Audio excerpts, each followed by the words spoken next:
இவ தான் ஹீரோயின், இது இவங்களோட அம்மா. ஹீரோயின் சொல்கிறாங்க, அம்மா எப்போவுமே வேலை பார்த்துக்கிட்டே இருப்பாங்க அப்படின்னு சொல்கிறாங்க. இது பெரியம்மா, பெரியம்மாவோட பொண்ணு. பெரியம்மா வந்து பெரியம்மா பொண்ணுக்கு எப்பாரு மேக்கப் பண்ணிக்கிட்டே இருப்பாங்க. இது இவளோட சொந்த அக்கா. அவளும் இவகிட்ட பேசவே மாட்டா. இப்போ பாரு ஏதாவது சினிமா புத்தகத்தை எடுத்து படிச்சுக்கிட்டே இருப்பான். அப்படியே போர் அடிச்சுட்டு வெளியே போகிறா. வெளியே போய் பார்த்தா அண்ணன் போகிறான். அவனும் இவகிட்ட பேச மாட்டான். அவளுக்கு பயங்கரமாக போர் அடிக்குது. லைஃபே பயங்கர போர் அடிக்குதுன்னு நினைக்கும் போது தான் பாட்டி வராங்க. பாட்டி வரதை வந்து எல்லாருக்கிட்டையும் சொல்கிறா. அப்புறம் பாட்டி சொல்கிறாங்க, இந்த மாதிரி என்னோட பையன் வீட்டில் தான் தங்கிட்டு இருந்தான், அவங்க என் மருமகன் ரொம்ப கொடுமைப்படுத்துகிறான் அப்படின்னு சொல்லிட்டு உள்ளே போகிறாங்க.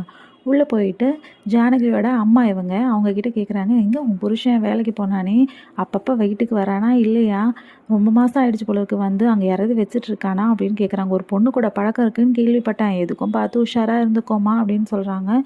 இது வந்து இந்த பையனை வந்து ஜானகி குட்டிக்கு வந்து ரொம்ப பிடிக்கும். இவனுக்கு பிடிக்குமா என்னன்னு தெரியல, ஆனால் அவளுக்கு வந்து ரொம்ப பிடிக்கும். அவன் வந்து சாக்லேட் கொடுக்குறான், அதை ஆசையாக சாப்பிட்றான்.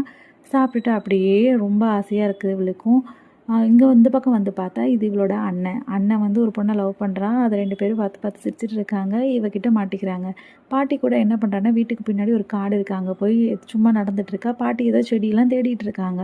இவளும் ஒரு கிளியை பிடிக்கிறேன்ற மாதிரி போயிட்டு ஒரு வீட்டுக்குள்ளே ஏறிடுறான். ஒரு உடஞ்ச வீடு தான் அது. பாட்டி சொல்கிறாங்க, அந்த வீட்டுக்குள்ளெலாம் போகக்கூடாது, அங்கே பேய் இருக்குது. ஆமாம் ஃபஸ்ட்டு காலத்தில் ஒருத்தர் இருந்தார், அவரோட பொண்டாட்டி தான் அவங்க பேயாக சுற்றிட்டு இருக்காங்க.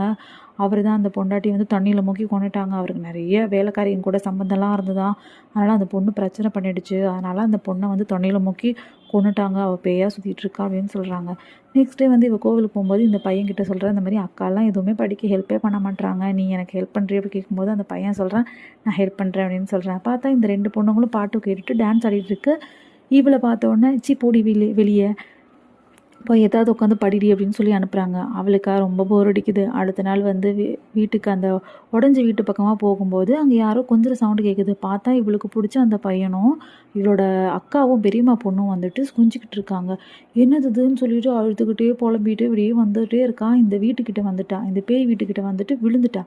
பார்த்தா யாரோ ஜானகி அப்படின்னு கூப்பிடுறாங்க. யாருன்னு பார்த்தா பேய் வந்து நிற்குது. இவளுக்கா செம்ம பயம். ஐயோ பேய் வந்திருக்கே, என்ன பண்ணுறது அப்படின்னு சொல்லிட்டு பயங்கரமாக பயந்துடுறா. பேய் சிரிச்சுக்கிட்டே இருக்கு இவளை பார்த்துட்டு.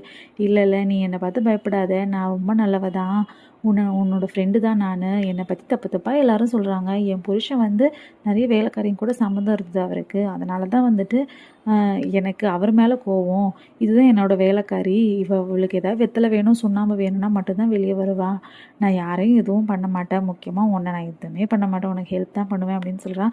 அப்போ அந்த நேரம் பார்த்து வேற ஒருத்தர் வரார் அந்த வழியாக. அப்போ இவன் என்ன பண்ணுறான்னா, பேயை போக சொல்லிட்டு இவன் அப்படியே மயங்கி படுத்துருக்க மாதிரி படுத்துட்டு இருக்கான். இவரும் என்ன பண்ணுறாருன்னா அப்படியே தூக்கிட்டு போயிட்டு அங்கே போய் படுக்க